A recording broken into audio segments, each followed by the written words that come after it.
अस्सलामुअलैकुम, आप देख रहे हैं होराइजन न्यूज़ एचडी। खबर शामिल करते हैं शुजाबाद से। थाना सदर शुजाबाद के इलाका रावलवाली पुल के नामालूम मुसल्लह डाकू का पुलिस पर हमला के दौरान चांद रोज कबल पुल खारा के करीब पुलिस मुकाबले के दौरान कांस्टेबल मोहम्मद अब्बास को फायरिंग करके जख्मी करने वाला डाकू मोहसिन लिंगा हलाक।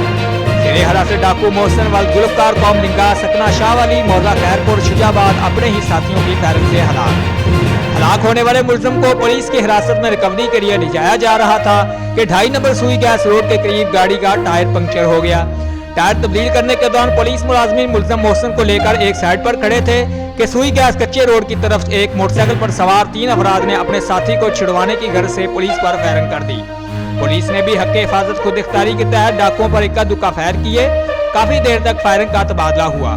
फायरिंग से जेरे हिरासत मुलजिम अपने ही साथियों के फायरिंग से शदीद जख्मी हो गया, जो अस्पताल ले जाते हुए जख्मों की ताब न लाते हुए दम तोड़ गया।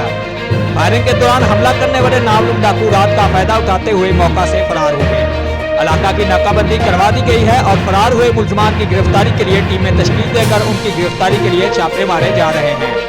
हलाक मुलजम रेप, अक़दामे कत्ल, रॉबरी, नकबजनी, चोरी, मोटरसाइकिल चोरी और मनशियात समेत 20 से ज्यादा संगीन मुकदमात में रिकॉर्ड याफ्ता था। इसके अलावा हलाक मुलजिम ने चंद रोज कबल पुल खारा के करीब पुलिस मुकाबले के दौरान कांस्टेबल मोहम्मद अब्बास को फायरिंग करके जख्मी कर दिया था, जो अभी तक निश्चित अस्पताल इंतहाई निगाहदाश्त वार्ड में जेरे इलाज है। वकुआ की इतला पर तमाम सीनियर अफसर मौका पर पहुंचे। मजीद कार्रवाई जारी है। तर्जुमान Multan police. Report Abdul Shakoor, divisional bureau chief, Bahawalpur, Horizon News HD.